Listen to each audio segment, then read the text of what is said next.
들 가운데 이런 이야기가 전해져 내려옵니다. 실제인지 아닌지는 모르겠습니다. 그런데 우리가 잘 알고 있는 것처럼 신안 앞바다에서 고려 청자와 이런 비싼 도자기들이 이렇게 건져 올려지지 않았습니까? 그 이전에 있었던 일이라고 하는데 실제인지 아닌지는 저도 알 수가 없습니다. 도자기에 대해서 매우 해박한 지식을 가지신 분이 그 신안 인근에 있는 조그만 시골의 식당에서 식사를 하고 있었습니다. 그런데 이분이 식사를 하면서 이렇게 가만히 보니까 그 식당 강아지의 개밥 그릇이 예사스럽지가 않은 거예요. 그래서 가만히 살펴보니까 이게 웬일입니까? 이게 개밥 그릇이 아니라 바로 상감 청자였던 것이죠. 그래서 속으로 굉장한 쇼크를 받았지만, 어떻게 하면 이 상감 청자를 그냥 이 주인이 모르게, 이것은 진짜 값비싼 도자기라 그러면은 엄청나게 값이 올라갈 것 같고, 그러니까 어떻게 좀 저렴하게 이것을 가져갈 수 있는 방법이 없을까? 밥을 먹으면서 계속 그 생각을 했습니다. 그리고는 마침내 떨리는 목소리를 감추고 식사를 다 한 후에 그 식당 주인에게 이런 제안을 했습니다. 저 강아지가 너무 복스럽고 탐스러운데 저 강아지를 저에게 파실 수 없겠습니까? 10배의 값을 쳐드리겠습니다. 이렇게 된 거죠. 그러니까 식당 주인 입장에서는 이게 웬 횡재입니까? 강아지를 파는데 10배의 값을 쳐주겠다 그러니까 너무나도 즐겁게 기꺼이 그 개를 가져가라 라고 이렇게 내주었죠. 그러면서 이제 이 신사가 이렇게 말을 했습니다. 이 개를 샀으니 저희 집에 개밥 그릇이 없는데 저 개밥 그릇, 개가 먹던 개밥 그릇도 저에게 주시면 안 되겠습니까? 그러자 주인이 이렇게 얘기를 했습니다. 손님, 그건 좀 어렵겠습니다. 실은 저 개밥 그릇 때문에 수많은 강아지를 비싸게 팔았습니다. 이렇게 이야기를 하더라는 것이죠. 물론 아마 유머러스하게 이렇게 만들려고 나온 이야기 같기는 합니다. 그런데 여러분, 똑같은 흙으로 만들었지만 어떤 그릇은 도자기로서 그것도 아주 굉장히 비싼 값어치, 그리고 또 엄청난 그 가치를 지닌 그런 도자기로서의 가치를 가지고 있고, 또 어떤 그릇은 질그릇으로서 정말 일반 사람들이 아무렇게나 사용하는 그런 그릇이 되기도 합니다. 하나님께서 우리 중 누군가를 주님께서 사용하실 때에 아마도 이런 도자기를 굽는 방법과 동일한 방법을 취하지 않으시는가라는 생각을 해봅니다. 도자기를 만들려면 먼저 진흙을 이깁니다. 물론 그냥 일반적인 진흙이 아니겠죠. 기억은 안 납니다만 무슨 고령토니 무슨 토니 해가지고 굉장히 그 도자기를 빚을 만한 질 좋은 그 흙을 가지고서 물을 붓고 이겨서 반죽을 합니다. 그와 마찬가지로 하나님의 백성도 하나님의 손에 이끌려서 하나님께서 쓰실 만한 그릇이 되기 위해서는 이 참으로 하나님께서 물을 붓고 반죽을 하기 시작하는 것이죠. 그래서 그때부터 연단이 시작되는 것입니다. 그런데 반죽만 해서 다 되는 것이 아니라 반죽을 하고 난 다음엔 원판에 올려서 물레질을 하면서 그 그릇의 그릇 모양을 잡아나갑니다. 이런 모양 저런 모양으로 깎기도 하고 또 때로는 파내기도 하는 것이죠.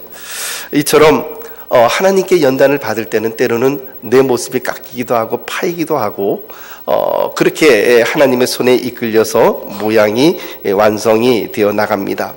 그 다음에 중요한 것은 무엇입니까? 불입니다. 불에 넣어서 연단을 해야 되죠. 그때 잘못하면 항아리가 터질 수가 있습니다.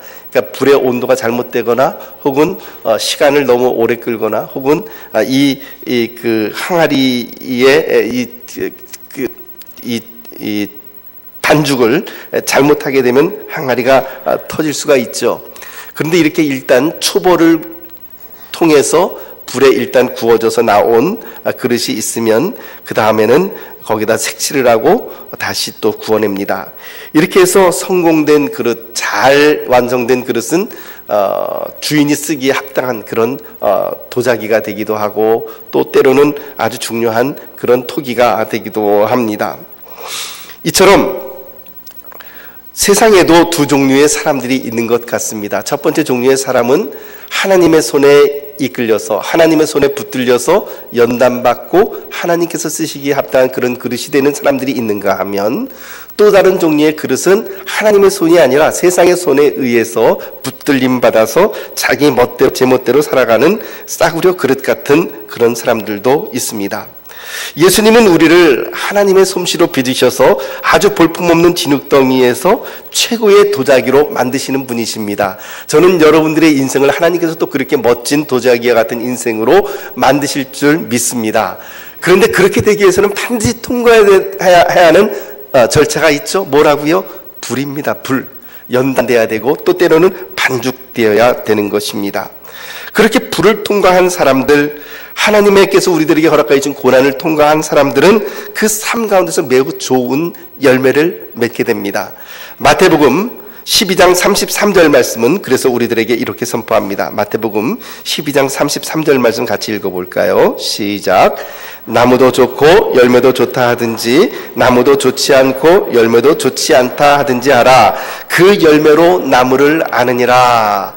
열매로 무엇을 안다고요? 그 나무를 안다고요. 그 나무가 좋은 나무인지 나쁜 나무인지, 그 나무가 사과나무인지 혹은 무화과나무인지 안다라고 하는 것입니다. 물론 농사를 많이 지어보신 분들은 한눈에 보면 이것이 무화과 나무인지 아니면 이것이 배나무인지 사과나무인지 한눈에 보면 척 아십니다. 그런데 저처럼 농사를 지어보지 않은 사람은 사실 어떤 나무가 어떤 나무인지 처음에는 매우 헷갈리죠. 제가 평택에 와서 한 가지 배운 사실이 있습니다. 분명하게 배운 사실은 배나무가 이제 어떻게 생겼는지는 제가 분명히 압니다. 사실 오기 전에는 배나무가 어떻게 생겼는지 사과나무가 어떻게 생겼는지 알지 못합니다. 하지만 아무리 구분할 줄 모르는 도시의 사람이라 할지라도 이 나무가 어떤 나무인지 알 때가 옵니다. 언제일까요? 그렇습니다. 열매를 맺을 때, 그 열매가 맺히면 이게 사과를 맺었으니 사과나무구나. 배를 맺혔으니 배나무이구나. 벼를 맺혔으니 벼나무구나. 이럴 땐 한번 웃어주셔야 되는데 안 웃어주시는군요. 그 예전에 보면 초등학교 학생들에게 낸 그 퀴즈 가운데 벼는 어디에서 열립니까? 그랬더니 벼나무에서 열린다고 하는 그런 우스갯소리가 있어서 아주 오래된 개그를 가지고 여러분들에게 말씀을 드렸습니다. 그런데 사과나무와 그리고 배나무만 열매를 맺는 것은 결코 아닙니다. 여러분 하나하나가, 여러분 한 분 한 분이 다 나무라고 하는 사실을 알고 계십니까? 하나님께서 그렇게 비유를 해주셨습니다. 우리 모두는 어떤 나무처럼 열매를 맺습니다. 그런데 우리는 사과나무면 그냥 사과를 다 이루려고는 맺지만 우리 한 사람 한 사람들이 맺는, 우리 나라고 하는 나무가 맺는 열매는 굉장히 다양한 열매의 열매를 맺기도 하죠. 그 열매는 다른 사람들과는 전혀 다른 열매입니다. 그래서 그 하나님 앞에서 참으로 좋은 열매를 맺는 사람들, 좋은 열매를 맺는 사람들은 하나님의 성령에 의해서 열매를 맺는 사람들이 바로 좋은 열매를 맺는 사람들입니다. 사랑하는 성도 여러분, 저는 여러분들이나 저나 참으로 좋은 열매를 맺게 되시기를 예수님의 이름으로 축복합니다. 하나님께서 기뻐하시는 열매, 하나님께서 참으로 즐거워하시는 열매, 그런 열매들을 저와 여러분들이 맺으면 얼마나 좋겠습니까? 그런데 그런 좋은 열매를 맺어야 됨에도 불구하고 좋은 열매를 맺지 못하는 사람들의 이야기가 또한 오늘 본문 가운데 나타납니다. 오늘 말씀 이전에 우리가 함께 나누지는 못했지만 이런 이야기가 있었습니다. 사건을 요약하면 이렇습니다. 예수님께서 귀신 들려서 눈 멀고 말 못하는 사람을 고쳐주시는 권능을 행하셨습니다. 그런데 그 권능을 보고 바리새인들이 곤란에 빠졌습니다. 이것이 하나님으로부터 온 권능이다라고 인정을 하게 되면 지금까지 예수님을 배척했던 자기 자신들의 모습이 우습게 되는 것이죠. 그렇다고 해서 하나님의 권능이 아니다라고, 이 권능이 나타나지 않았다라고 이야기를 하기에는 너무나도 분명하게 귀신이 쫓겨나가고, 그리고 눈먼 사람의 눈이 띄어지고 지금까지 말하지 못하던 사람의 혀가 풀려서 말을 하는 그런 모습을 보고는 그 기적을 도저히 부인할 수도 없습니다. 그러니 그 기적을 부인할 수도 없고, 그렇다고 그 기적이 하나님으로부터 왔다고 인정할 수도 없는 진퇴양난에 이 바리새인들이 빠지게 되었습니다. 그러자 그들이 설명한 것, 그들이 그 예수님의 그 권능을 보고 한 말이 무엇이었냐면, 예수님께서 이런 권능을 행하신 것은 하나님의 영으로, 즉 하나님으로부터 온 권능이 아니라 귀신의 왕 바알세불의 힘을 입어서 이 귀신들을 쫓아냈다라고 그렇게 설명을 하고 비방을 했던 것이죠. 오늘 말씀을 보면 그 강팍했던 바리새인들이 계속해서 강팍해지고 있는 모습을 발견할 수 있습니다. 38절 말씀을 우리 함께 읽어보도록 하겠습니다. 38절 말씀 시작. 그때에 서기관과 바리새인 중 몇 사람이 말하되 선생님이여 우리에게 표적 보여주시기를 원하나이다.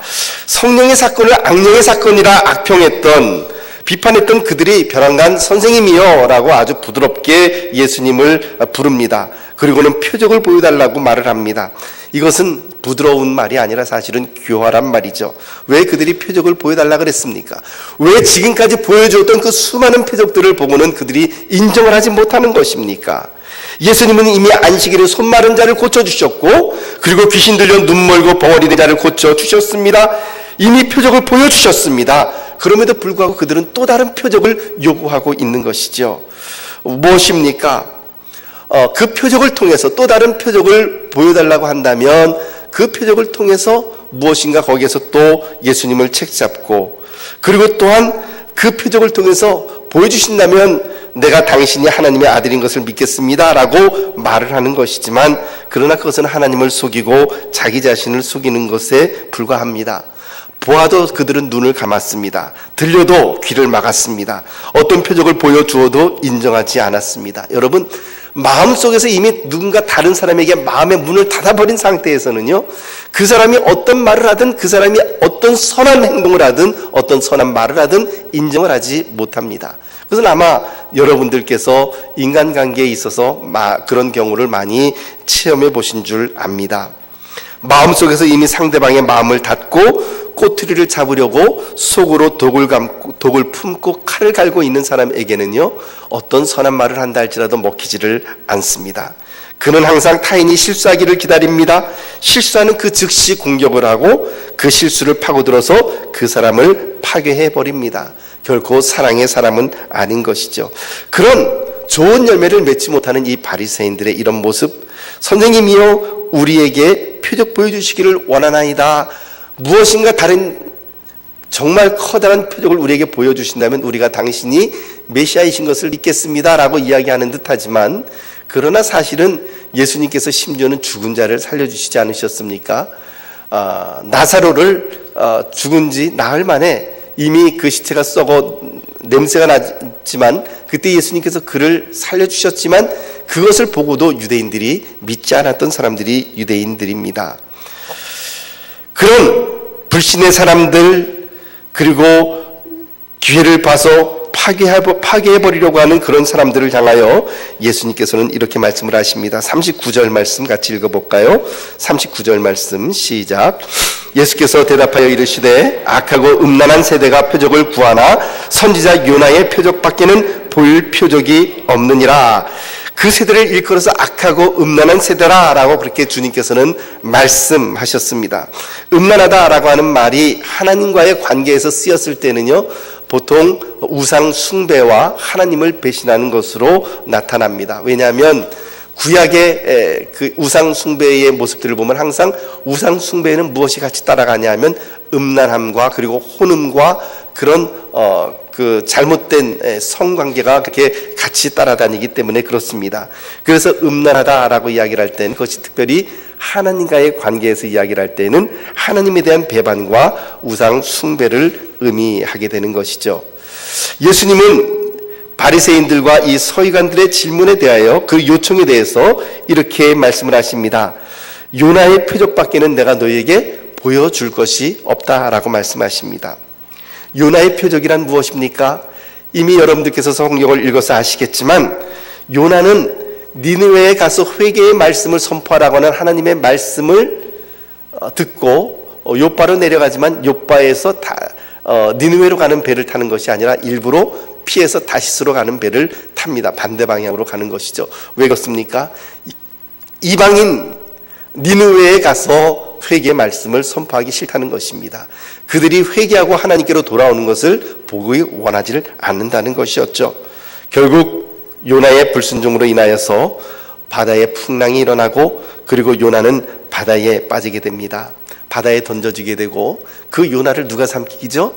큰 물고기가 삼키게 됩니다. 물고기 뱃속에 들어간 요나가 그 소화의 액으로 인해서 이렇게 소화가 되는 것이 아니라 그 안에서 3일간 하나님 앞에 기도를 하고 회개를 하게 되죠. 그 물고기의 뱃속에 들어간 요나는 바다 깊숙한 곳에 잠겨서 이제 그가 3일간 하나님 앞에 기도를 합니다. 그리고 난 이후에 하나님께서는 요나의 회개 기도를 들으시고 물고기로 하여금 요나를 3일 후에 다시 토해내도록, 육지에 토해내도록 그렇게 만들어 주셨습니다. 그리하여 요나는 니느웨에 가서 회개의 말씀을 선포하게 되는 것이죠. 그런데 여러분, 예수님께서 그 표적을 보여달라고 하는 악하고 음란한 그 시대에, 그 세대의 사람들에게 뭐라고 이야기를 합니까? 요나의 표적밖에는 내가 너희에게 보여줄 것이 없다. 요나의 표적은 무엇을 상징하는 것일까요? 물고기 뱃속에 갇혀서 3일간 깊은 바닷속으로 들어갔습니다. 그처럼 예수님께서도 십자가를 지시고 돌아가시고 난 이후에 3일간 땅속에 장사되셨다가 3일 후에 다시 부활하셨습니다. 이것을 일컬어서 예수님께서는 요나의 표적이라고 말씀하신 것이죠. 40절 말씀 보면 이렇게 우리들에게 말씀을 합니다. 요나가 밤낮 사흘 동안 큰 물고기 뱃속에 있었던 것 같이 인자도 밤낮 사흘 동안 땅속에 있으리라. 이 말의 의미는 무엇이겠습니까? 결국 그 악하고 음란한 세대 가운데 보여줄 수 있는 예수님의 표적은 오직 십자가의 표적 그거 하나밖에는 없다라고 하는 것입니다. 가장 커다란 표적 중에 가장 커다란 기적은 무엇인가?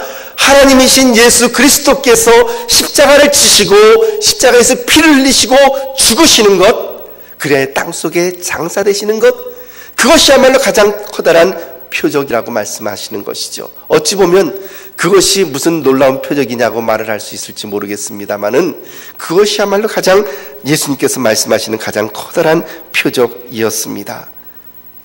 지금까지 예수님은 병자를 고쳐주셨습니다. 귀신을 쫓아내시고 또 때로는 풍랑이 이는 파도를 잠잠케 하시고 바람을 잠잠케 하시고 물고기 2마리와 보리떡 5개로 남자만 장정만 5,000명 되는 사람들을 먹이고도 12강쥐가 남는 오병이어의 역사를 또한 보여주시기도 하셨습니다.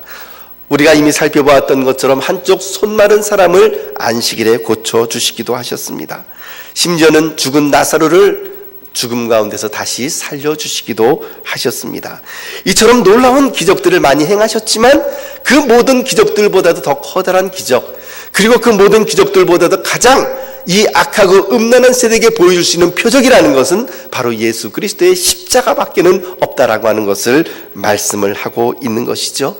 그리고 십자가에 죽으실 뿐만 아니라 요나가 3일 만에 다시 무트로 올라온 것처럼 3일 만에 다시 부활하시는 놀라운 부활의 권능과 기적, 그것이야말로 우리들에게 그리고 이 세대에 보여줄 수 있는 놀라운 표적이라고 하는 사실을 우리들에게 말씀해 주셨습니다. 환상을 보고 방언을 하고 예언을 하고 기적을 일으키는 정도가 아닙니다. 그런 것도 다 중요한 표적이겠지만 가장 궁극적인 표적은 십자가의 표적이요 부활의 예수 그리스도를 믿는 것이죠. 이처럼 참된 표적을 갖지 못한 사람들, 예수님께서 말씀하시지만 심지어는 십자가에서 못 박혀 돌아가시지만 그 예수님을 보고서도 믿지 아니하는 자들을 향하여 이렇게 말씀을 하십니다. 41절 말씀 우리 같이 읽어볼까요? 41절 시작. 심판때에 니느웨 사람들이 일어나 이 세대 사람을 정죄하리니 이는 그들이 요나의 전도를 듣고 회개하였음이거니와 요나보다 더 큰 이가 여기 있으며, 마지막 심판때에 니느웨 사람들이 유대인들을 정죄할 것이다 라고 말씀하시죠. 왜냐하면 니느웨 사람들은 예수님보다도 훨씬 못한 요나 선지자가 이제 회개의 메시지를 전한, 그것도 기꺼이 즐거운 마음으로 전하는 것이 아니라 억지로 마지못해 전한 그 회개의 메시지를 듣고 이제 그들이 왕으로부터 그리고 모든 일반 백성들에게 이르기까지, 심지어는 가축에 이르기까지 금식을 명하고 회개함으로 돌아섰는데, 요나보다 더 크신 예수님께서 그것도 이방인이 아닌 선택받은 하나님의 백성들에게 말씀을 증거했음에도 불구하고 그들이 예수님을 거부하고 그 예수님의 표적을 거부하고 직접 구원과 복음을 선포했음에도 불구하고 믿지 아니한 그 사실을 보며 그 니느웨 사람들이 마지막 심판날에 그 유대인들을, 믿지 아니하는 유대인들을 정죄할 것이다 라고 말씀하셨습니다. 같은 맥락에서 42절 말씀이 또한 진행됩니다. 42절 말씀 같이 읽어봅니다. 시작. 심판 때에 남방 여왕이 일어나 이 세대 사람을 정죄하리니 이는 그가 솔로몬의 지혜로운 말을 들으려고 땅끝에서 왔음이거니와 솔로몬보다 더 큰 이가 여기 있느니라. 아멘. 남방 여왕이 일어나 이 세대 사람들을 정죄할 것이다. 남방 여왕은 솔로몬 당시의 시바 여왕을 의미하는 것입니다. 시바의 여왕은 지금의 그 사우디 아라비아 반도 가장 남쪽에 있는 지금의 예멘 지방에 있는 그 지역의 여왕이었는데, 이 시바 여왕이 솔로몬의 지혜에 관한 소문을 듣고 아주 먼 길을 찾아오죠. 그리고는 지혜의 말씀을 들었습니다. 그리고는 만족한 마음으로 예물을 드리고 만족한 마음으로 돌아갔습니다.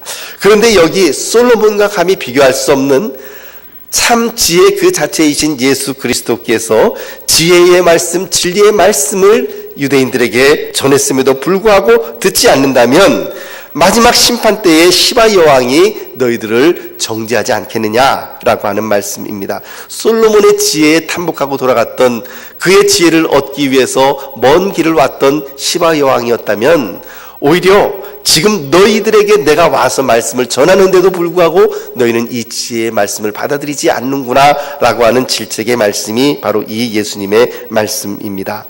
이 말씀은 유대인들에게만 해당되는 말씀이겠습니까? 그렇지 않습니다. 이 말씀은 오늘 우리들 자신들에게도 또한 해당되어지는 말씀입니다. 요즘 우리는 얼마나 많은 이 말씀의 홍수 가운데 살아가고 있습니까? 어디든지 우리가 원하는 성경 공부를 할 수 있습니다. 설교 말씀을 들을 수 있습니다. 부흥의 말씀 테이프와 CD와 그리고 인터넷을 통해서 얼마든지 원하는 목사님의 설교 말씀을 어디든지 언제든지 들을 수가 있는 시대가 되었습니다. 이렇게 모든 것이 편리해진 시대, 접속만 하면 무엇이든지 금방 우리 눈앞에 나타나는 그런 시대가 되었지만 과연 우리의 영적인 경건성은, 우리의 영적인 상황은 더 좋아졌습니까? 그렇지 않습니다. 오히려 우리의 영적인 수준이 훨씬 더 낮아진 것 같습니다. 100년 전 우리 선배님들의 신앙을 보면, 한국교회 초대교회의 그 당시의 선배들의 신앙을 보면 그분들은 10리, 20리, 30리 길을 걸어와서 새벽 기도를 하고, 그리고 또한 주일 예배를 드리고, 그리고 밤에 그들의 집으로 돌아갔습니다. 하나님의 말씀이 선포될 때에 그들은 그 말씀을 목숨을 걸고 지켰습니다. 목숨을 걸고 심지어는 예수 그리스도를 부인하면은 살려주겠다라고 하는 그런 사람들의 말에도 불구하고 그들은 끝까지 자기들의 신앙의 절개를 지켰던 사람입니다. 그런 우리들의 선배들의 모습에 비해서 오늘 우리들의 모습은 어떻습니까? 지혜의 말씀, 그리고 참 하나님의 표적이 우리 앞에 펼쳐짐에도 불구하고 우리는 그 하나님의 말씀을 거부하고 있지는 않습니까? 너무나도 쉽게 접하다 보니까 하나님의 말씀의 은혜에 이 가치가 떨어져서 아무렇지도 않게 하나님의 말씀을 그냥 흘려보내고 있지는 않습니까? 오늘 그렇다면 우리는 이 나쁜 열매를 맺는 이 바리새인들의 모습과 우리들의 모습은 별반 다를 바가 없으리라고 생각을 합니다. 사랑하는 성도 여러분, 이 하나님의 말씀을 붙잡으십시다. 이 하나님의 말씀 가운데에 우리의 마음을 두십시다. 그 말씀을 붙잡고 그 말씀 속에서 우리가 살아갑시다. 그리하여 선한 열매, 예수 그리스도의 좋은 열매를 맺는 저와 여러분들이 되시기를 다시 한번 예수님의 이름으로 축복합니다. 이제 43절에서 45절 말씀 보면 이 거짓된 표적을 구하는 이들에게 일어나게 될 영적인 현상에 대해서 우리들에게 이렇게 가르쳐 줍니다. 43절에서 45절 말씀 우리 함께 읽어봅니다. 시작. 더러운 귀신이 사람에게서 나갔을 때에 물 없는 곳으로 다니며 쉬기를 구하되 쉴 곳을 얻지 못하고 이에 이르되 내가 나온 내 집으로 돌아가리라 하고 와보니 그 집이 비고 청소되고 수리되었거늘 이에 가서 저보다 더 악한 귀신 7을 데리고 들어가서 거하니 그 사람의 나중 형편이 전보다 더욱 심하게 되느니라. 이 악한 세대가 이렇게 되리라. 아멘. 악한 열매를 맺는 자들은 어떻습니까? 그 마음 가운데에 예수님이 사라진 사람들입니다. 오늘 본문 말씀을 보십시오. 더러운 귀신이 사람에게서 나갔습니다. 더러운 귀신이 예수님이 계시는 동안은 힘을 쓸 수 없고 울고 통곡하며 떠나갔습니다. 귀신은 절대로 예수님을 이길 수 없습니다. 예수님이 가는 곳마다 귀신은 패배하고 떠났습니다. 질병과 절망과 죽음은 예수님이 계시는 동안에 역사할 수 없습니다. 그런데 문제는 그렇게 귀신이 떠나가고 난 다음에 이 귀신이 물 없는 곳으로, 즉 광야로 두루 다니며 쉬기를 구하였지만 쉴 곳을 얻지 못합니다. 그리고는 뭐라고 이야기를 하냐면 44절 말씀 보니까 내가 나온 내 집으로 돌아가리라 하고 돌아와 보니 그 집이 어떻게 되었다고요? 비었다고요. 이것이 가장 중요합니다. 여러분, 우리가 예수 그리스도를 믿는다는 말의 의미는 예수 그리스도를 내 마음의 주인으로 모신다는 말입니다. 내 마음의 집에 예수 그리스도를 초청하고 그 성령과 함께 예수 그리스도 그분께서 나를 지배하시고 그분이 주인이 되어 또한 통치하시는 그 상황을 우리가 예수 그리스도를 믿는다라고 말을 하는 것이죠. 그런데 그렇게 쫓겨났던 귀신이 예수님께서 내 안에 들어오시니 귀신이 쫓겨나가는데 쫓겨나갔던 귀신이 와보니 주인이 없다는 것입니다. 예수님이 안 계신다는 것이죠. 예수님이 그냥 스스로 나가신 것이 아니라 바로 우리가 예수 그리스도를 몰아낸 것입니다. 그렇게 예수님이 없는 그 집에는 어떻게 됩니까? 46절 말씀 보니까 이에 가서 저보다 더 악한 귀신 7을 데리고 들어와서 거했다. 그래서 그 사람의 나중 형편이 더욱 심하게 되었다라고 그렇게 이야기를 합니다. 사랑하는 성도 여러분, 우리가 예수를 믿는다는 것, 그것 참으로 중요한 것입니다. 그런데 아울러 더욱 중요한 것은 무엇입니까? 예수 그리스도께서 내 마음의 주인이 되어주셔서 나를 계속해서 통치하고 다스려 주시도록 내 자신을 그분에게 의탁하는 것, 너무나도 중요한 일입니다. 예수님께서 주인으로 계시는 한 아무리 악한 사탄 마귀가 우리를 넘어뜨리려고 하고 우는 사자처럼 덤빈다 할지라도 우리 속에 거하시는 예수 그리스도로 말미암아 우리를 더 이상 어쩌지 못합니다. 중요한 것은 예수 그리스도께서 내 안에 나를 다스리는 주인으로서 계속해서 모시고 살아가는 이 길밖에는 없다라고 하는 것입니다. 사랑하는 성도 여러분, 예수님께서 오늘 우리들에게, 저와 여러분들에게도 마찬가지 보여주시는 분명한 표적이 있습니다. 그것은 바로 십자가의 표적입니다.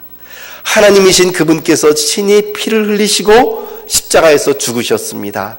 그리고 땅속에 장사되셨습니다. 그리고 3일 만에 다시 부활하셨습니다. 그것이야말로 요나의 표적이요, 오늘 저와 여러분들에게, 그리고 우리가 살아가고 있는 이 악하고 음란한 세대 가운데에 예수 그리스도께서 보이시는 참된 표적일 수밖에 없습니다. 사랑하는 성도 여러분, 예수 그리스도의 이 십자가를 붙들고 그 부활의 권능을 붙들고 이제 저와 여러분들의 삶 가운데에 예수 그리스도를 내 마음의 주인으로 굳건하게 모시며 우리의 삶 가운데서 성령의 열매를 맺어나가시는, 좋은 열매를 맺어나가시는, 예수님의 품성의 열매를 맺어나가시는 귀한 주의 백성들이 되시기를 예수님의 이름으로 축복합니다. 우리 함께 기도하겠습니다. 하나님 아버지, 이 십자가의 표적과 부활의 권능을 붙들고 우리 안에 좋은 열매를 맺으며 그리스도 예수를 우리 안에 주인으로 분명하게 선포하며 그렇게 나아가는 귀한 주의 백성들이 되게 하여 주시옵소서. 예수님 이름으로 기도하옵나이다. 아멘.